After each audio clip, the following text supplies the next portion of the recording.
Welcome to another episode of Cannabis Legalization News. My name is Tom. You can find me over at cannabisindustrylawyer.com.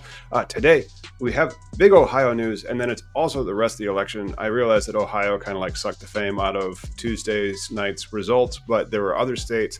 We're going to be discussing them as well. Then we have stuff from the feds. There's a former DEA official saying he would be shocked if it's not rescheduled by the next election. We have more on the GOP because, GOP out of Ohio, they may try to do something that we've seen in other states. If you've been hanging out with this station, you've seen us cover when a state will legalize and then the powers that be say, oh, our people were confused. Bless their little heads. We have some more stuff out of earnings. There's some earnings news, and then we have a Name That Strain. So let's bring on Miggy and get into cannabis legalization news for the week that is November 12th, 2023.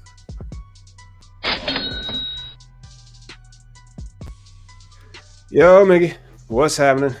Congrats, Ohio. Michael's in the house. What up, everybody? Congrats, Ohio. Yes. Yeah.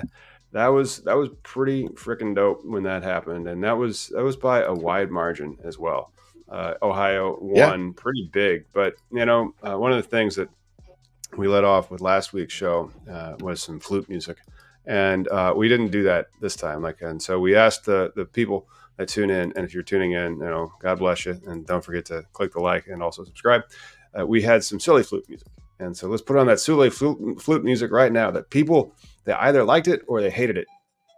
What did you see, dude? We have 33,000 hits so far on the last one, reviews. So silly flute music clearly does it. Was the thing is, that's right. But we asked them, what should we do? Should we do more silly flute music? Should we do a professional branded intro? This one sounds like way more professionally branded, I thought, but I don't know. And then, or should we rip off Wayne's World intro? That's the one that's down there. And it was pretty close. It was Wayne's World intro wins. We're going to have to rip off Wayne's World intro in the future. So tune in to future episodes of Cannabis Legalization News where it'll be Wayne's World and we're looking down on Wayne's basement. But that's not Wayne's basement. Isn't that weird, man?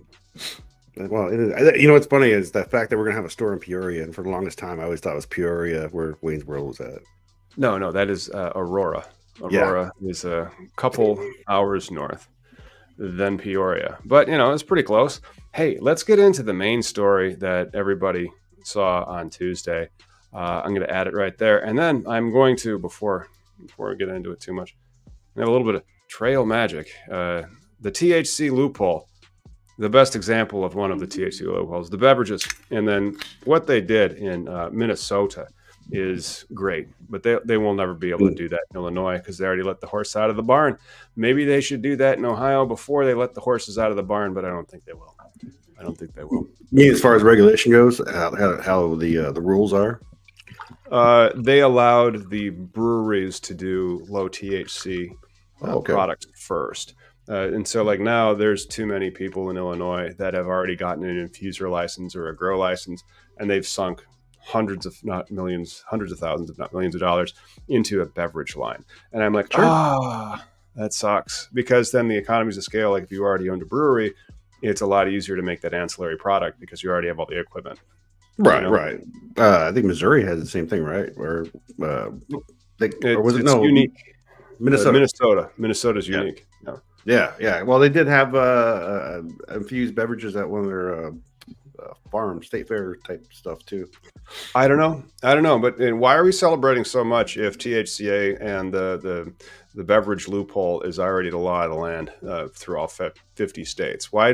How come this thing happened, and then on that day, we got 80 bazillion phone calls because we're result one for how to open a dispensary in Ohio over at cannabisindustrylawyer.com.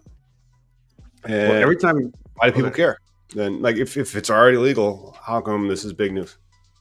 It's business, and not just business, but people really do wait to, not everybody's out trying to find a plug. Some people wait until the rules change so they go to the store. That's it. Yeah, they just don't get that the THCA is weed. They just don't get it.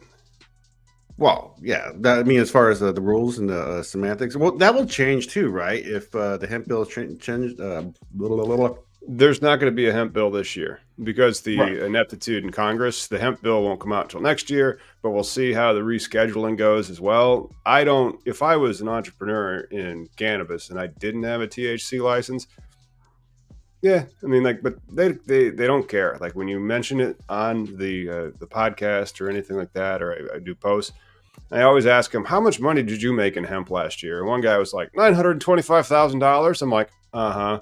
It's just like Upton Sinclair said over 100 years ago. If you find out where people's getting their money, they're fine with how they're getting their money. Right. So like they don't care that they aren't paying taxes. They didn't have to get a license. They didn't have to like card somebody. They're just getting that money, and they don't have to worry about somebody kicking down their door. Well, I mean, they got their own different loopholes when it comes to that money, right? They're going to pay their taxes as some sort of revenue. I mean, there might not be a hemp tax, but they're paying federal. No, they're just paying sales tax. It's just like your regular business. It's like you're selling pot. Opposed to like, Well, like when Ohio just legalized it, like my Google Trends popped up, and I have it for marijuana for 2 words: marijuana and cannabis, and it would increase 108% for marijuana and 39% for cannabis every time there's some sort of policy going around. And Ohio did it right? Like they went by county. Remember, we had Appalachia Normal on here. We've had Michael Willett. We've talked about their process, and they went county by county. It's almost like state by state. If you think about it, like a mini America, how they did it, or they could. It's extremely popular, but my whole thing on that is like, what's the point? There's going to now be 2,000 applications for these 50 social equity dispensary licenses in the next year or so, and if people didn't think that it was a cash opportunity or understood the THC loophole, they just wouldn't give a shit. But anyway, the taxes, for example, the 10% sales tax, anticipated to generate between $270 and $400 million. None of that is being paid by hemp stores, Yeah. and so that's true. Well, and again, the hemp derived Delta 9 that gets infused in these markets, right? This is like an unfair advantage that hemp producers have. So that's another thing that's going to be addressed state by state. Like here in Washington State, that's been addressed, but it's going to be addressed in other legals. It takes effect on December 7th. And so they passed it. The effective date is a month thereafter. And then after 6 months or 9 months, I think I'd have to go read the statute again. And then the rules, they're also out. They become effective on the 7th. So we're working on a scripted video on those like definitions of social equity, who's going to get a license. And it's just a straight giveaway to the medical providers that are already there. But it becomes the law of the land in Ohio on December 7th. So light up. Yeah, and I see a lot of questions on Reddit about like, hey, it's legal now. Where can I go? The way the process works, you don't have a store like magically the next day. Now it's just been taken out as priority for policing. Really, right? It's not the medical providers. It's just like Illinois, and so there's about 144 medical licenses for retail that have been awarded. Not all of them are opened. Double that, and so they're all going to get a hybrid license, and then they're going to be able to sell both medical and adult use, and then they get another license, and so there'll be at least 288. But then the cultivators that are out there, and they have a class 1, 2, and 3. And class 1 cultivators are ginormous. They're like 100,000 square feet of canopy. I think they get 3 new dispensaries, maybe it's just 2. And then the class 2 ones, those are 25,000 square feet, still pretty darn large. 25,000 square feet would probably make you maybe about like 15 to 17,000 pounds a year. But then the only ones that are going to actually get awarded are 40 social equity class 3s, which max out at 5,000 square feet. So basically Missouri microgrows. I mean, it's still going to be a limited license state no matter what. But I think the important part of this whole rule, the fact that Ohio went from 1930 to 2050 in a matter of a vote, protecting women's rights and legalizing cannabis, home grows. They have up to 12 plants in a private residence that they can grow, which is pretty dope. Yes, it is. I need to put that into the notes as well about the personal consumption. Also, the possession limits are 2.5 ounces, but possession limits, go buy as many handles of vodka as you can at the store and see if anybody bothers you about saying, no, sir, you can't have that. Right. Yeah. or even question what you do on your off time, right? If people find out you're a cannabis consumer, they assume. I mean, I smoke most of the day if I can, but yeah, they assume that you're stoned all day. Most people, they treat it like an evening thing or a weekend thing. It's not a Or a hippies. relaxation thing. Yeah, it's a wellness issue. It's supposed to be. People don't understand that it's a wellness issue. Well, the people in the industry do. The people outside the industry don't care. Yeah. Well, and then when you say industry too, I think just consumers, right? I mean, I think that's why we got 30,000 views within a week in our last videos, because we talk about policy as well as this is a long and arduous thing. There's only one reason we got those views. It's right here. Check this out. Always the flute. They love this fucking jam. Hey, if you guys love this fucking jam, don't forget to smash those likes and also click subscribe. And then leave us a comment about how much you hate this music or love it, because we're trying to get 30,000 views. Oh, man, I feel like a ham sandwich after that one. We're almost at the 50K subscribers too, so help a brother out so we can quit. Help a brother out. We're trying to get everybody. You gotta keep your day job till your night job pays. So you gotta figure out how to make your night job pay. That's what I'm saying. We need more numbers. I'm getting greedy now. I'm gonna ask people, give me a like, give me a share, give me a subscribe. It's so annoying. I'm not doing this for my health. I'm doing this because it's the right thing to do. Pretty much. We got the Congress on a report provides considerations for cannabis economic development, eh? Yeah, this is out of the businessofcannabis.com, that publication, so it's true.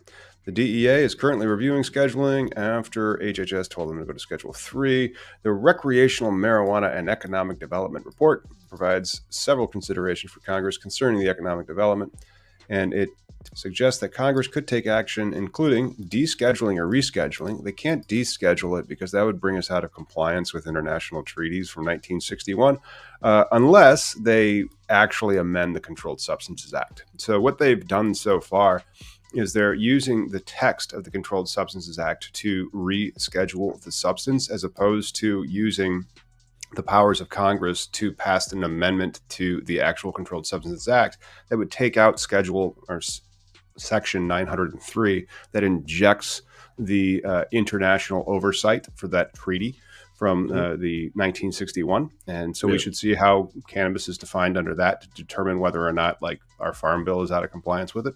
But still, not just that. There's also then the ability to move the scheduling. And so that's going to be happening in 2024. We have to get the new rule published. Maybe that new rule would take a more comprehensive approach to regulating THC. But then again, the Farm Bill is an act of Congress. So the only thing that really caused all this was a definitional, just a definition that they didn't understand. And so Congress still doesn't understand it, and they don't care, because that's not why they got elected. They got elected to make their own careers or serve the people.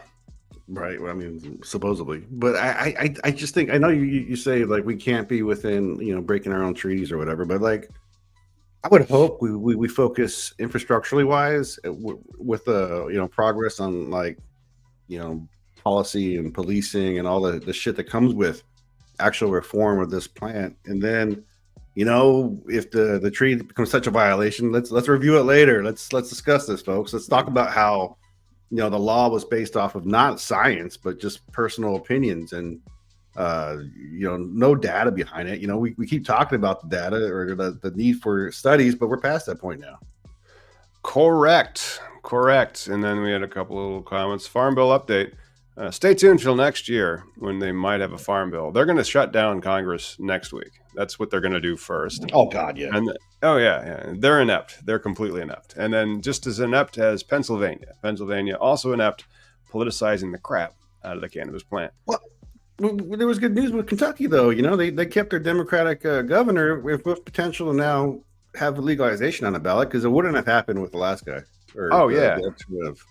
That's absolutely true. We should go over the rest of the election. It wasn't just Ohio winning. It was also Andy Beshear beating, I think his name was David Cameron, but he was the actual Prime Minister of England a while back. Something Cameron, the Attorney General of the state, ran against the governor and lost by over 5%. So that means that Andy Beshear has another 4 years to roll out their medical program down in Kentucky, which is supposed to start pretty soon, like in 2025.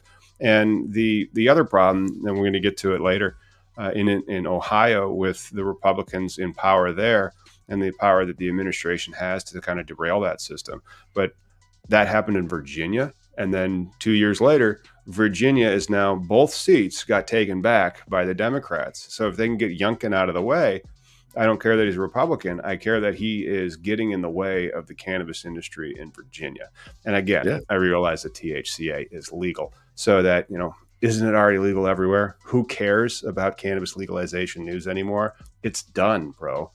That's you tell the people who are harassed by law enforcement and all the other, rigmarole that comes with it. I mean, unfortunately, it just doesn't happen overnight, right? Like any of this, but to help us, we got to put people in place that are going to be with our self-interest, our personal interest. It's not like you can just elect Jesse Ventura or Howard Stern on one policy, right? These guys are going in on multiple platforms, and we have to make them aware that this is something that everybody can. It's freakishly weird how the Republican Party is clinging to this Mike Johnson dude, how they brought him up. Then all the stuff coming out about him. You're just pissing off half our viewers. And so that's the thing. Wow. You can say what you will. I'll just get the data and just say, okay, look, on this one issue, they are voting against it 95% of the time. What's up with that? That's it, But check that out. Yeah. I mean, figure one right here is marijuana related jobs. They've been going up. They really went up in 2022. They actually came down a little bit in 2023. That's probably because no more states really came online. And New Jersey's done a shit job in licensing people, to be honest. And then New York has done a shit job in licensing people. Yeah. Illinois is doing pretty good, but not as good as Missouri. Missouri's doing a much better job with throughput of getting companies operational. Ohio's doing a pretty good job too. New Mexico, great job. Almost too good because it's an unlimited state. But the rapidity that it takes, and so when you're budgeting to open your dispensary, do you budget to not be able to be operational for 3 months because of regulatory neglect? No. You've already hired all your people. Miggy, come on, man. I'm trying to find a little thingy. I know, they're a little. Hey, I'm more worried about the forward 20 than I am about the little CLN. It's right above each other. All right, let's take a small commercial break. And then we'll come back and talk about some stuff.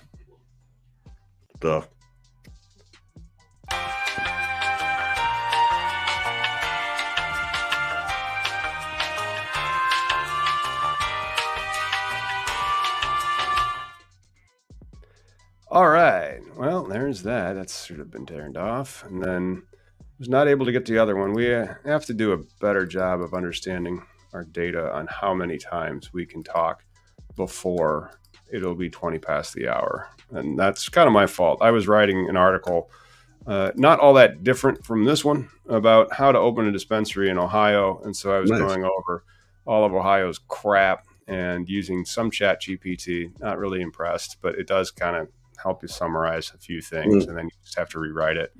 This got us a huge traffic spike and a lot of people that wanted to talk to us over here at the Collateral Base, which, because CannabisIndustryLawyer.com, that's the feeder. That gets a lot of the traffic that then turns into leads. And then we go and talk to you at the Collateral Base, and we see whether or not you're a good fit. Somebody called earlier today, and several times, they are not a good fit. They are a retired school teacher who's never been arrested for weed. And I'm like, oh, you're ineligible for the next round. I mean, really, that's what people should look at. I mean, the qualifiers are always out there and they're pretty accessible to learn if you qualify or not, right? If you've been arrested, if your income is whatever, Just go to the site. Well, then there's 6 zip codes and stuff where it gets a little Yeah. bit fuzzy.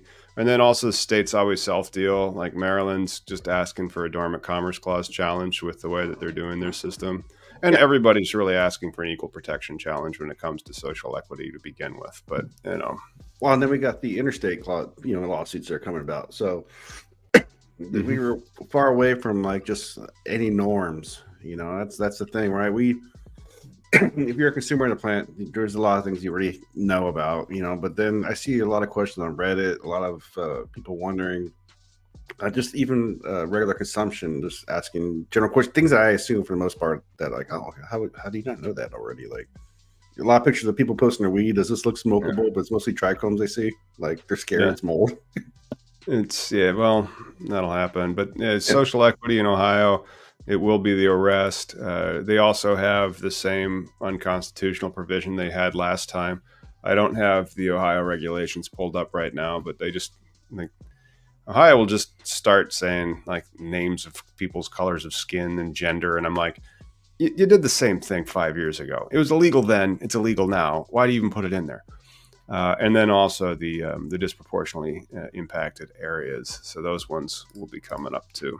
I mean, they're going to be very expensive markets to tap into for sure because of the tight hurdles they're going to put over people, just like Texas, right? Like any of these, like I want to say, the fiscal people, the people who make money, when these new laws come about, because this fucking industry is a lot of money. If you get, because the limited licenses, it's the lottery ticket, right? Like still thinking about our store, just waiting.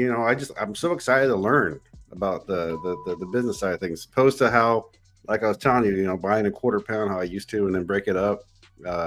Different world. One that is going to pay actual like bills, and then the other one, and then also educate too. But opposed to being a kid who only sold enough to make my own habit. That's right. That's right. And so where are we on these things? And so I need to grassroots. No, I need to I screwed up several things in this. I shouldn't have kept working on the actual scripted material and just went over the show notes for like a half hour as opposed to 3 minutes while I'm watching football. But that one is a good one. And so we should probably get this into the trending, which we were supposed to hit a while back.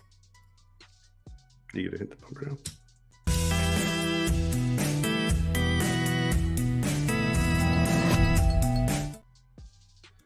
That's right.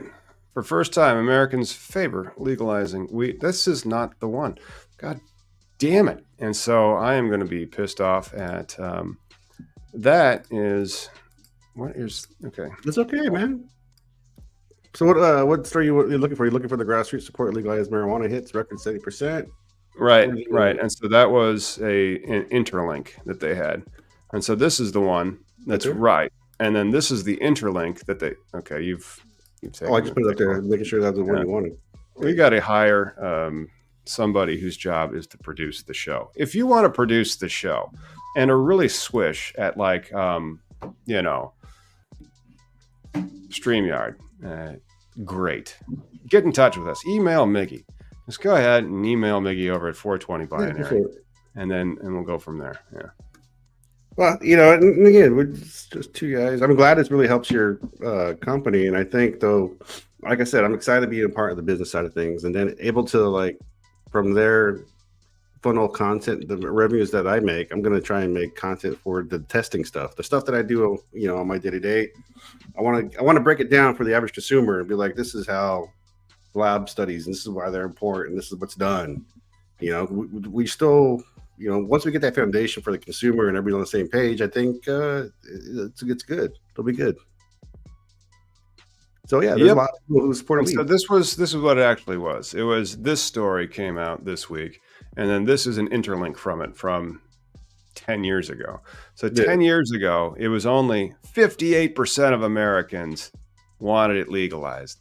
10 years later, it is 70% of Americans wanted it legalized, which means that over the course of the past decade, only 12% of Americans have changed their mind or died, and then their opinion no longer counts. for legalizing the cannabis plant? I mean, it's a good study. I mean, I think it's more than that. I think just the average American, it's a thing. It's just like drinking or coffee, or unfortunately, this one has been highlighted with the law enforcement, which has been unfortunate when it comes to like encroaching on your personal space and in your life, right? Like, how many other things out there are your children taken away from you if like you grow it, or if you had like a home brewery or some shit? Not how often do you have to tell your kids, don't tell anybody about this? Don't. I'm in a place where I don't have to worry about none of this shit no more. But like, I've been there and it just sucks, especially Kentucky and no more Ohio or Idaho. Ooh, don't go to Idaho. Yeah, but if the hemp bill legalized all weed because it's mostly all THCA flower, how come these are still like, why are they even pulling this? But 10 years ago was the inflection point where it was reported on October 22nd, 2013, that more than 50% of Americans voted for it. Well, they supported it, 58%. And then in a decade, that's just gone up to 70%. So like, these things take a while. When will it does it need to go up to like 84% in another decade? Well, I don't know. What next state needs to take over? Like, what do you think? Like that's what, right? Like, if we knock each state down domino, you think Texas? If Texas falls, the whole country does. Yeah, no, that's for sure. But the legislation has to initiate it, right? And if they have a lockdown on Texas politicians, no one's gonna be the one that's like, yeah, this is actually a thing that affects my people. It could bring huge revenues, right? Texas is losing how much money to Mexico? A lot. Yeah.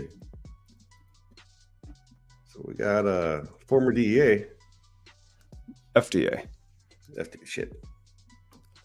Former FDA official says he'd be shocked if DEA doesn't reschedule cannabis by 2024. And yeah, me too. The election of 2024. So that would be a year from now. In a year, our dispensary may just be getting open, and in only its first couple of months. And so hopefully that would be when it's rescheduled, because the effective date of this, there's hopefully that they do it for the whole tax year, because if it happens during that tax year, they would cancel it throughout the rest of that tax year. So if it happens in like September of 2024, it's like, well, it's for this tax year. It's like, okay, but it was for these 3 quarters of the year, but it's the tax year, but not the quarter year. So I think, well, it's how lawyers are. It's like, okay, that's wrong. That's not technically precise. You get 3 lawyers together, nobody will ever do shit.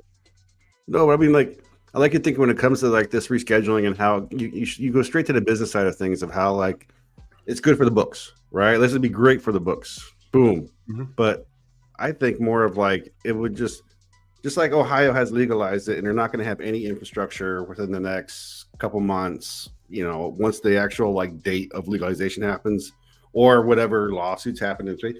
The thing is, this has at least taken some win out of law enforcement, right? Like, now it's not a priority to go hunt down grows or people. You're allowed to have 12 plants. Holy shit. And you're allowed to have 2.5 ounces. That means anybody arrested or harassed, and weed is the indicator. It's not. It's done. You're not even going to be a victim, right? Or you can't be, because you're protected by those rules. But like, Beverly, when will it happen like that, dude? It's still a long time. But like, that's what needs to happen. I think once it's rescheduled, that could happen. We'll take the win out of law enforcement sales, right? That's what. Well, the win's already out of law enforcement sales, but they still don't seem to get it. Who is this? This is what a wonderful name here. Howard Sclamberg.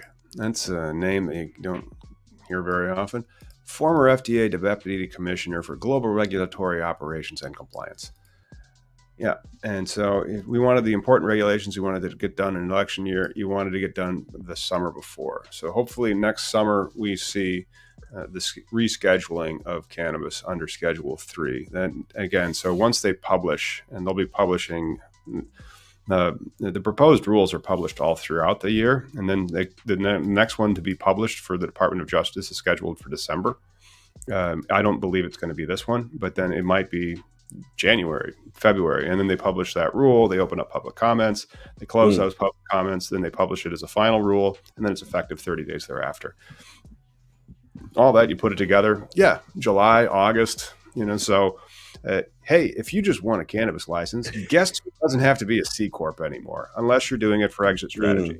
But, we're doing it for cash flows, which is one of the things that you do not want to be a C Corp for. Because if you're doing it for cash flows, you want it to be a pass-through entity where you get that money flowed through to you, and it's just disregarded. It's your money, and you're supposed to pay the taxes. Now, when it's a C Corp, that's not how it works, because then you're able to retain earnings. And then if you're going to make a distribution out to shareholders, then that's the double taxation aspect. Oh, wow. Yep. All that sexy talk, dude, about the process and those people who run the world. Yeah, I know. Yeah. Well, I'm starting to learn more about that, right? Through you, and especially going through this venture that we're about to. It's like, I feel like, social equity in some parts could be a joke, but I think in Ernest's case, it's actually going to be beneficial. But this is the other part is patience, and it's just like that sexy talk you just got done to doing about C Corps and cash flows and equity. Just waiting the process of just like being part of that, especially from somebody who doesn't have the $2 million to invest in it, right? But or whatever is needed. It's just cool to be a part of and see. And then I think that is in turn like I didn't go to jail per se for thing, but I've given like my whole life for this damn plant. So yay us is all I'm saying. Just trying to patience so sucker hard. Well, I mean, yeah, but like this guy's just ordering his THCA online. So like, why did we even do patience? Like right now, we should just be selling bricks of THCA weed or extract or diamonds just straight online, and then taking that money and then using it to then open up the actually regulated one, and then using that money to put out of business the other one. Businesses. And so like when you hear people defend the hemp bill, you just ask them, how much money did you make on hemp last year? And then that's usually why they're doing it. Well, like right now, I know people who are selling or shipping quarter pounds, whatever through the mail. And I'm like, man, and they're young, and I wouldn't take that risk. It's always about risk and return, right? And just to have that ability to like detain me and put me behind bars for a minute or a day. They can do that with THCA, or they can do that. I mean, like the cops don't know. Right, but it's not happening because these guys are whether they're being business or how they're backed, but these young kids just doing it personal, like with grows and being a middleman. I'm like, man, I just would not want to put that kind of risk on my life right then. No, you have something to live for. These guys are kids; they just want the cash. Yeah, no, that's the thing, and it's not really a good way to the business side of things too. It's not it's not a choice. That's how I like to think of it, right? Like, people are fake when they floss, I guess sometimes, and just to be left alone, I think it's the power. No matter what the. Either way, we're going to see public comments, and so GOP senators are saying that they shouldn't. They urge DEA to reject the health agency's recommendation, and again, just 14 of them, so that's nothing. 14 out of like 230 is nothing. And so don't listen to them. And then 6 former heads of the DEA. Yeah, those guys, they probably don't want their pensions to go away because they used to do this stuff. And maybe their pensions would be jeopardized if suddenly their position doesn't exist anymore. But this is this section that Ann Milgram had to apply as the Ann Milgram's the DEA administrator. The HHS secretary had to apply those 8 determinative factors under 21 USC 80. Actually, that's 811. There's just an extra space there. But yeah, it's moving. It'll be here by this time next year. So tune in, and we'll see what happens. And more sexy conversations. That's right. And here's some stuff that we were not expecting for the year. Oh, we were expecting it.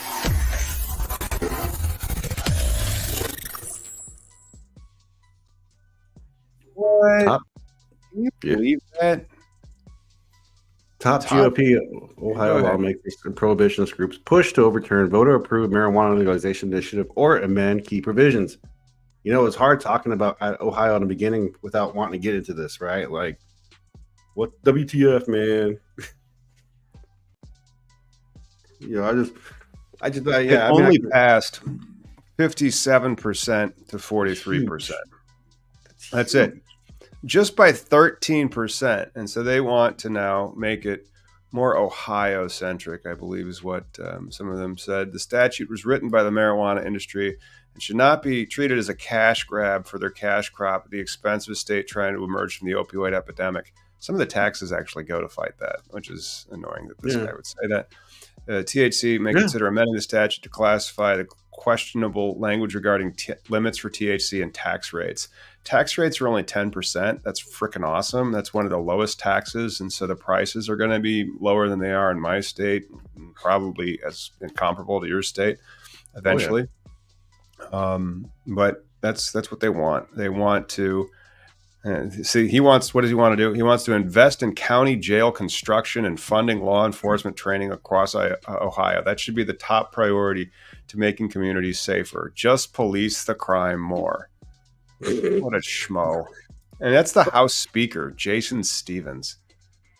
I just don't get how. I mean, are we just talking about money then? Are we just talking about taxes? Or they actually want to rewrite the laws? Because, why is it always with the cannabis vote, you can disenfranchise the vote? You can like, no, you didn't know what you wanted.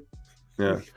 That says the rules. Issue 2 was on fundamentally approving the new law with describing plans to pressure the legislature to repeal legalization before it's even implemented. It wasn't the same type. They didn't amend the Constitution like they did with Amendment or Issue 1 to amend the Constitution to protect the woman's right for reproductive care. Right. But I mean, and Kevin Sabat's saying that it was because it was on the ballot with, and I can't access X. They basically kicked me off. Ohio, unlike the few ballot races, it was because it was on the ballot with the abortion issue. So that's the secret, everybody. If you can still get on the ballot, and a lot of people can't, make sure that you get on the ballot by putting cannabis legalization next to abortion. That's the way to do it. It was all shenanigans, and that's just bullshit. Their voters do care. The Americans who vote care about this. That's why I say the 70% thing. It kills me. It's just so sad how we were able to disenfranchise every person who's a cannabis consumer who thinks like, oh, this is something that's a right or something that you should be allowed to do. And this jackass always has something to say about why people are wrong about weed. They don't know what they're talking about. Yeah, well, you know what? It's probably because of this other shit that I wasn't expecting this week. It says, and this is from neurosciencenews.com, cannabis use linked to enhanced empathy. So those people that are not, supporting the cannabis plant may not have this enhanced empathy. So regular cannabis users are demonstrating greater empathetic understanding of others compared to non-users. Brain imaging indicates enhanced connectivity in the anterior cingulate cortex, a region related to empathy among cannabis users, and the study's findings may inform potential treatments for social interaction deficits in various psychological conditions. And that is published in the Journal of Neuroscience Research. Now, imagine when they're able to actually do the science. That's the thing. They have only been able to look for the harm for the past 50 years. And stuff like this comes out. I thought you were going to say nature.com though, man. I mean, because you're talking about feelings now. You're saying more cannabis consumers, and why is empathy? Is this a bad or good thing? I mean, what are we trying to, decipher here? But I mean, what we care more? Issue 2 was just statutory, not constitutional, and so they can change that law in Ohio. And then when they are changing that law in Ohio, remember, they might need to use the product to have better empathy toward the people they're trying to fuck over. I mean, that's seriously a huge, weird reach. It seems reaching to me. A lot of stuff about the cannabis is reaching. Is that you? I have no idea. I'm sometimes Google listens and then starts playing stuff. Oh, I heard we got some stock news. Oh, we Oh, you do. want to do mainstream? Blah blah blah blah blah blah. Okay. Yeah. Yeah. There's one more shit that I wasn't expecting, and then we can get into some name that strain, and then do some financial news. There you go. This one was interesting, and I did not see that coming. Sometimes the shit that I didn't see coming is actually not ironic. So, traces of cannabis in human bones suggest 17th century Italians, also pronounced Italians, were recreational pot users. Scientists examined 9 femoral bones, those are femurs in plural, I'm assuming, from people who lived in the 1600s in Milan, which is also pronounced Milan. So you're saying Italians had an endocannabinoid system? I'm saying that the dudes in Italy were getting baked back when the Renaissance was happening. However, back in 1484, Pope Innocent VII, because you always want to take directions from somebody who's innocent, passed a bull or a papal decree labeling cannabis unholy and banning its use among the faithful. You won't do this if you believe in the guy that I get to talk to and you don't. During the time of the Inquisition, medicinal and hallucinogenic herbs were associated with magic and witchcraft. Wasn't Spain though like had hemp sales and whatnot at the same time? Back then, I think the Moors got kicked out of Spain in 1492. So that was pretty close. Yeah, 1484 or so. But then they're talking about the 1600s. Either way, it just means that people in Italy, especially in the 17th century, which would be the 1600s, the Renaissance, well, a little later Renaissance, they may have been using cannabis.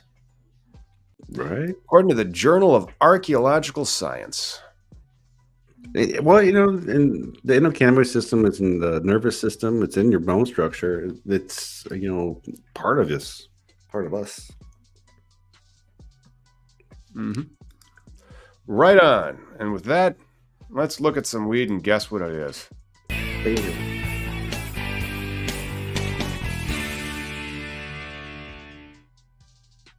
Oh, pretty. That is a pretty one. I think it's also an exotic. It has to be. It's a 2022 strain. Weed is now like cars. There's new strains every year. Right. I like that purple though. Or would you call it purple? I would say. It's got a purple hue to it, definitely. Yeah. I love the name though. Probably has a little bit of its parents in that purple. That's a sherbet and jealousy. This one has 3 parents, and it's by Seed Junkie. It's biscotti crossed with sherbet, crossed with jealousy, F2. So biscotti and sherbet had a kid, and then they crossed it with jealousy. And that's what this strain is. This strain has evidently super strong notes of velvet, skunk, new car, fuel, and mint. Lingers on your mouth. This indica hybrid is great for after-work activities, which may go with its name. I like the leaf. That's not even trimmed though, is it? No, that may not even be harvested yet, or that might just be freshly harvested before it's even been manicured to get rid of the sugar leaves to take another photo session. Looks tasty though. Oh yeah, yep. And it's Seed Junkie genetics. It has biscotti and sherbet crossed with jealousy, F2, and it is a small. There's an MF in this. There you go. Somebody says they're an indica guy, so am I. Yep. This is an indica. It's a new one. And they actually say it's a cookie strain. It's one of the Cookie Seed Junkies mashups that they did. All right. Oh, nope. Nobody's going to get that. All right. So let's just kind of tell them, and then we can move on to some financial news, because that's what everybody came here for, not to guess pictures of weed. Financial news. Adios, mother. Oh, MF. Adios, MF is what that is. And you can go ahead. We know what you mean. Yeah. You put it in my head without saying it. Cookie strain bred by Seed Junkie Genetics. Biscotti and sherbet crossed with the jealousy F2. And Adios, MF. Indica hybrid, great for after work activities. That might put you to sleep. Yeah, I like a good indica that makes you regret smoking it. You're just kind of like, fuck, got shit to do now, but now I gotta feel like that's a good high. That's a good indica when it knocks you down. And you cannot buy it in Illinois. It is not for sale. But hang on a second. We can get an eighth of LA Kush Cake for almost $40, which is a 30% discount, by the way. Here is a Tunnel Vision hybrid. Are those That's Illinois prices? 45. Yeah, these are Illinois prices right there. 45 bones. These are pre-tax, and so out the door, that $40 eighth will be closer to 60. Man. I mean, Yep, that's one of the reasons why the guy down the street still got a job in this state.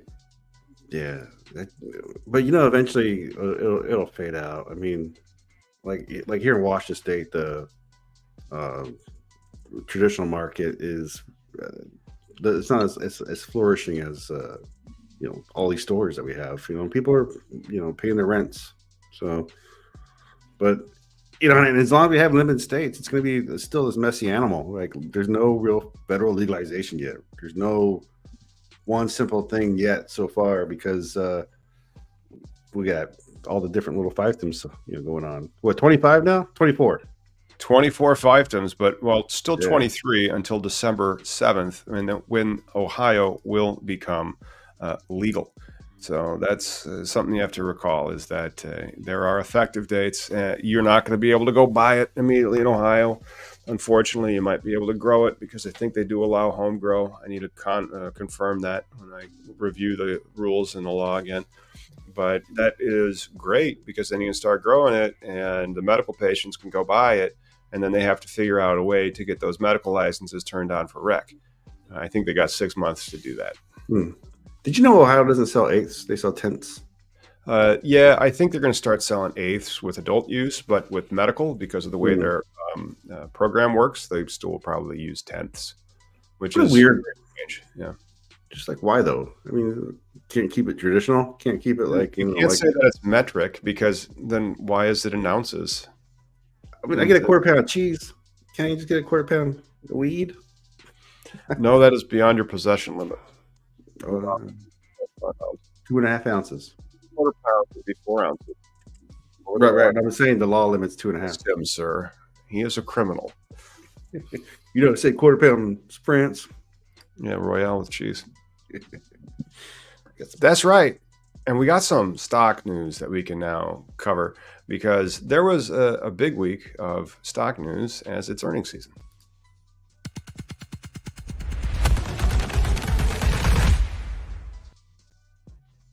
Going to go to Green Market Report. Daily hit. Daily hit comes out. One of the big stories out of the daily hit from this past week is Texas received 132 applications for THC. That's right. There you go. All right. Yeah. Well, that means that Texas can only have 1% THC. With just that, there was still 132 applications for these dispensary business permits. Do you know how much one application cost to apply for? In Texas? $7,800. It was like $7,500. It was between $7,500 and $8,000. And non-refundable, right? Non-refundable. That's right. Yeah. And then if you get it, you're pretty much glorified hemp. And so you could have just done none of that and then sold all the THCA and Delta 8 vapes and THCA like shatter that you wanted, like probably at just a regular store without any type of security compliance or like blueprints that you have to get approved by the regulators who come out and like check that you're actually compliant before they allow you to start doing the cannabis commerce. Yeah. And so still 132 dispensary applications went into Texas. Texas, why do you hate freedom? Why do you hate money? But they again, like, it's the whole absurdity of it all. Like there's a shitload of hemp stores in Texas. But again, they're losing out on so much, and it really would be nice if like their legislation would, I mean, they're a purple state. I don't understand how Ohio's now ahead of Texas. Like they just like sit in the 1930 for whatever reason. Like they sure do, and they only have 68,600 medical patients in the state of Texas with about 35 million inhabitants. Probably because it's just a 1% THC. It's not even weed. It's not even medical marijuana. It's just hemp. And then not even like the good hemp, like the THCA hemp. It's just low THC hemp. So is this whole model that they have under the compassionate use program in Texas preempted by the 2018 Farm Bill because it says 1% THC? Like, and it's like, I'm sorry, you're only allowed to look at the Delta 9. You're not allowed to look at the THC. Just this one particular chemical in this statutory definition. But I wanted the traffic just to New Mexico though. Like when we were there, they had some great weed, and then they're losing out on just like regular people having an opportunity like to do business, or just any people, like even if they are regular, because if they're going to make it highly regulated and it's going to cost $2 million to open a dispensary, at least they're still going to get entrepreneurs that are going to put together their money and try to get open for business. However, the Texas legislature only meets 5 months every other year, and the state has no citizen petition system to get proposed laws on the ballot for voters to decide, making it one of the toughest states in which to enact significant reforms. Oh yeah, I mean, like definitely if the Texas broke, it would be the biggest domino, right? Because they're so big too.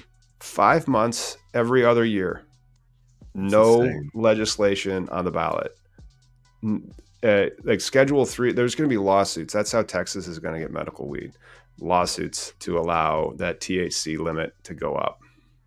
What a small time, like for them to meet and actually have policy for Texas. Maybe that's why the grid's so bad, right? Like, there's like a small window. Is that why they spend most of their time on DC then? Because they don't have to be local to actually create things for their state, their actual infrastructure. Yeah, so unfortunate.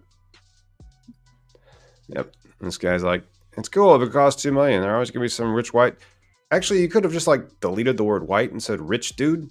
Like, yeah, rich people are all different colors, and then that's male. Yeah, well, and then that's like seeing the investment side of things. Like I used to assume the same thing, right? You're gonna have all these Curaleafs and all these other mystery MSOs involved, but then you also have people who are coming in from traditional market, right? And they need to find a way to put this money into legal means, right? Like, I mean, it's still in a sense you can open a brewery, and that brewery's going to cost over $2 million. Yeah, you can open a restaurant in Chicago or Houston and spend $5 million because of the value of property and how opulent you build something. Well, in business is different too when it comes to like the plant and anything where it's like when I used to buy from and think I'm gonna be like a store myself, like I'm gonna buy a quarter pound, flip it, get some money. I was able to pay rent. But if you're gonna actually make like something that a business, like a store, there's gonna be all these other regulations like every other store has to face, like whether it be the building code or the permit regulations. Yeah, imagine if like only pizzerias didn't have to comply with the health inspector because pizza was for whatever reason through a definitional and federal law not considered food. Yeah. It's one of those where it's like, wait, you don't have to do any of the regulations? Okay. Well, that's odd. Yeah. It can be messy, but it can also be good. Like I think what we're about to embark on, it's the fucking take forever part. Like when I get that first check, dude, it's gonna be sweet. Of having like this first like caught up income because I want to reinvest it and do something more. Like I said, with the lab and the content for us here. Labs are not cheap, and there's no social equity for labs. And so like, no. Labs are expensive. No, but I mean like if the equipment is expensive, what you're paying for, and that's what as a technician, someone who's been doing it for electronics for the past almost 15 years. I can bring that study, but I wanted to knowledge is what's empowering, right? And that's why the more I can teach other people about like what we're looking at when we talk about percentage of THC or, cannabinoids, I'm not into the big, I'm more into the equipment and show people what, if we had it all like the same level of testing and the same type and the same process, then we can trust that percentage of THC. We can, you can trust what you're looking at. Yeah, like this this Trail Magic, I don't know if there's really 5 milligrams in this. Like I don't know how thoroughly regulated it is. I know that it's licensed through the state of Minnesota, so it's more Yeah. thoroughly regulated than other things, but it's not as thoroughly regulated as if it had to go. But then the people they jigger with lab results even in legal states where it's Yeah. real. There's always bullshit hurdles. It's just like and then some of it is precaution. Some of it will, prevent you from getting diarrhea, whatever the fuck, from getting sick, right? That's a lot of these, like, we hope the FDA's people who are compliant are actually, like, looking out for your best interest, but sometimes it's not. I've worked with enough shitty people. I've cut enough corners for other people that I understand, like, you just can't trust fucking everything. So sometimes you gotta know, you gotta learn about yourself and have an understanding. Speaking of bad news, Leafly. And so Leafly might be going towards bankruptcy here if this trend continues. Their Oh, wow. client count fell 15% from the previous quarter. They lost $2.2 million. Just go rip up $2.2 million and try to keep your job next quarter. See how that goes for you. Overall, revenues were down 10.6 million year over year from 11.8 million, and down also on the second quarter of the year. So there you go. A client loss of 795 accounts, falling to 4,466. That's it. Those 4,446 dispensaries powering Leafly. That's it. So if all those dispensaries find a better e-com solution than Leafly, it's gone. It's called Yelp. Yelp is not an e-com solution for weed. But then they did jack their price. Nope. Yes, they did. And so not only are you with Leafly, you're now paying about $100 more a month for it. So now Leafly costs on average for a dispensary $644 a month. Well, Leafly and Weed Maps used to have the lockdown when it came to the search engine and finding stores. But when I was at CannaCon like years ago, dude, pre-pandemic, Yelp was at one of these things. These guys were strong arming dispensaries, pot shops, whatever they want to call them, because they were the only one putting their name on the internet and grouping it and mapping it and stuff. But now you can pay the like $10 or $20. There's now like your regular store now, which is you're paying. These are just websites that got bad managed at one point now, I guess. No, it's difficult to do e-com in cannabis because they're competing against like Dutchy as well. And then you have other competitors besides just Leafly and Dutchy. And then there's other startups where we could build our own e-com site for the dispensary. And then I know SEO really well, so I could build out the e-com site, but then it's just one of those things where what payment provider you're actually going to be able to use. And that makes it really difficult. But that would save, $644 a month? Not really that much. You'd probably have a different solution that you're paying $300 for or something.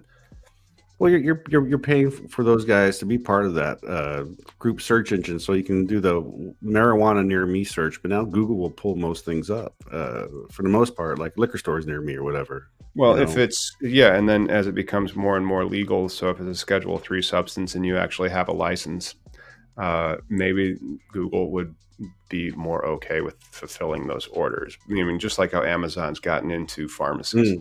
Oh yeah. No, it's a matter of time. To all these guys want to be part of it, but again, Leafly and Weed Maps, they came up the same time when I first started blogging. When you and I first met, they were the other websites for blogs at the time. And then they ventured into like that whole.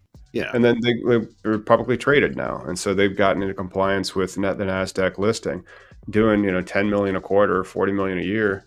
It's real money, but they're losing like $4 million a year. So you're in a hole after that, Yeah, and I don't know how they're in such a hole. And again, you're just a website. I mean, there's overhead, sure, like staffing, but where is that $1 million going? See, this guy, he needs to understand, like, why are people making a big deal of like Ohio legalizing or your state legalizing if the THC hemp bill loophole allows it to be legal in all 50 states? Why are legislatures trying to tax it? It's not just because, and then the people that usually are advocating for the THCA side are making money on it, and the people advocating for one set of rules for the cannabis plant when it is coming to its usage in your body for what do they call it, recreational or medicinal psychoactive use. Why don't they have one set of rules for that? We don't have. There's not like a whole different loophole for alcohol. It's like, yeah, but if the ethyl alcohol is made in China, you have to, well, not like that, but like the regulators that, and the lawmakers that defined it were clueless. And so what they were trying to do with the regulation is completely undermined by that current definition. You're still talking about infrastructure rules and like the law enforcement, right? Like if this is the case, it takes someone to have to like start growing it in their backyard, maybe get arrested, and now you're gonna have a contingent like But nobody should get arrested. But then if you want to start doing the commercial aspect of it, there shouldn't be 2 lanes for the same product. There should be one set of rules for that product, but nobody should be getting arrested. Right. And then that's what like Ohio now has that parity. They're going to be, less empowered, but yet still Kentucky and even in other states, right? Like the bud tender I talked about in New York, in the legal state, he's going to get extradited to Pennsylvania for a weed case. Like this guy's been detained. I haven't heard any updates, but for more than a week, 2 weeks at the time when I've talked about it. So there's still people's lives being fucked with, right? The people with like citizenship issues. We got the woman here in Washington State who can't technically own a store because she's not, even though she won the license and did all the process, and it just costs money to make this kind of stuff, and yet you're going to neglect or on bad faith take away people's rights over just plant as a law, which is ridiculous. It should only be the tax thing, right? That we talked about that can get you food. Yeah, you didn't pay your taxes, or you're doing it without a license. Just like we can't go start selling liquor downstairs. And hey, I hear John Cleese is in town tonight, and so I'm gonna just start selling beer outside of the auditorium. Be like, hey, cheaper beer here than when you get in there. Do you have a license to do that? No, I do not. Yeah. Well, it is. I mean, but you think about it, for most people, and I get it, like the hustle. Right, when you're at school and like you're that one kid who buys a bag of candy and sells all the gum in that bag for like $1 a piece or whatever, and all the kids buy it from you. Now you walk away with like 100,000 profit because percent because you bought that bag for like $1.50 and then you sold all the game. But then like in the adult world, it's not that bag that gets you. You got to have a lot of those bags to sell to a lot of people, and when you get that profit, some of it goes to local agencies. That's the this is the hard part. We have to when you're out there buying shit, parts of it's going to your local facility, unless it's a handshake deal or something that fell off the back of a truck in the back alley, right? Yeah, but that stuff that fell off the back of a truck probably fell off in Oklahoma or California, and it's going to that one guy who's probably not paying his taxes, and I don't know if it was checked for mold, but whatever.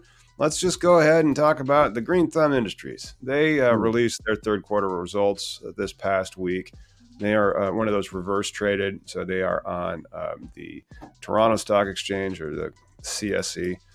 They actually increased their revenue only by 9%.